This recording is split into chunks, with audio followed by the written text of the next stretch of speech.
Hi everyone, welcome to Smack Reviews. If you love our honest reviews, smack that subscribe button so you never miss out. Now that you've seen part 1, let's get into part 2. We're going to be talking about all the movies I'm excited to look at. Let's get into it. One of the first movies I'm excited for is the Super Mario Galaxy movie. I do think that the first was surprisingly good for a video game movie, and this has me excited to see one of my favorite games come to life on the big screen. In the video game itself, I always loved the various levels we saw throughout both Galaxy games, and I have no doubt that there will be a variety of environments we'll see throughout the movie. I also hope we see that gloomy blue star again. Even though this movie has already come out, I can't wait until I get around to watching Mercy. What makes this one stand out to me is the premise that you have to prove your innocence to an AI judge or it'll execute you. While some people might think that this premise is ridiculous, there could always be a possibility in the far future that less human judges will exist to make a final judgment and it be left to artificial intelligence. This movie will easily be one worth remembering, and as time passes on, I think this movie will be referred to a lot as technology continues to advance. Another entry into the Avengers has been long overdue with Avengers Doomsday. When a franchise like this comes back, it's not just about action, it's about stakes, world building, and finally seeing long-awaited storylines pay off, and also giving us fans an idea of the future of the Marvel Cinematic Universe. With it being an almost 4-hour long movie, I'm really interested to see if the story they have to tell is worth justifying an extremely long runtime. Staying within the MCU, Spider-Man Brand New Day is the next movie I'm also looking forward to. When it comes to Tom Holland's Spider-Man movies, I've always thought his first 3 have been good, except for the second one. I didn't really enjoy that too much. I'm excited to see what new villains and challenges Spider-Man will face, but just like with Doomsday, what I'm most interested to see is how they will continue to set up future Spider-Man movies, or will the story ultimately set itself up to wrap up Tom Holland's tenure as Spider-Man? I'm normally not the biggest fan of biographical movies, but I'm actually looking forward to Michael Jackson's movie simply titled Michael. There of course already exist biopics of Michael Jackson and his family, but I feel that this one should focus more on Michael himself, and I expect this to most likely be one of the last new pieces of content we'll get in regards to Michael Jackson.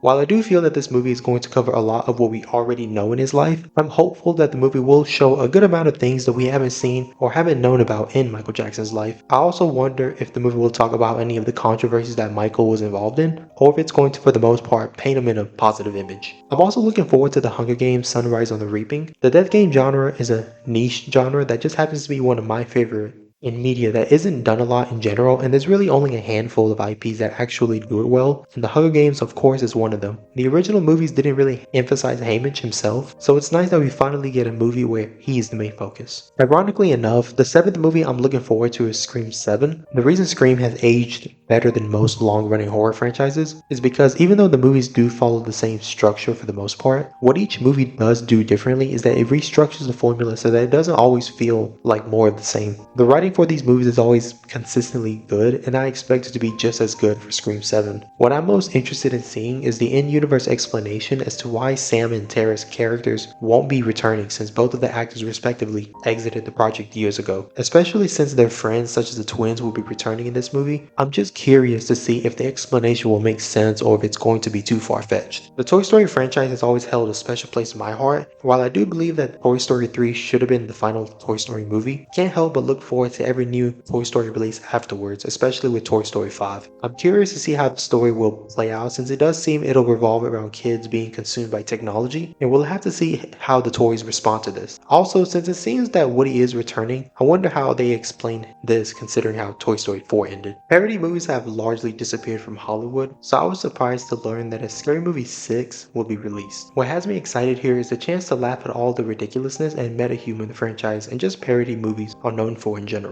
Parody movies have become a lost art over the years, especially the ones that can actually execute it well. I don't expect this movie to revive the genre, but it'll be nice to watch a movie genre that we haven't seen on the big screen for quite a while, honestly. Finally, there's The Legend of Aang: The Last Airbender. Personally, I didn't watch the original Avatar until I was older and it started picking up popularity. I tried watching Korra afterwards, and honestly, I don't know what they were thinking. While it wasn't entirely bad, it made me wish to see more adventures of Aang and his group. While there exists the comics to continue witnessing their adventures, I still want wanted to see the original group animated, and I can't wait for it to come out. Since the movie is expected to be of them as young adults, it should be a standalone story and not entirely based on any of the comics that have already come out. Overall, there's a ton of stuff to look forward to this year in entertainment, especially when it comes to movies and shows. There were definitely others, but we would be here all day if I named them all. 2026 should be a good year, and I'm looking forward to watching them. Make sure to like, share, comment, and please subscribe. Bye!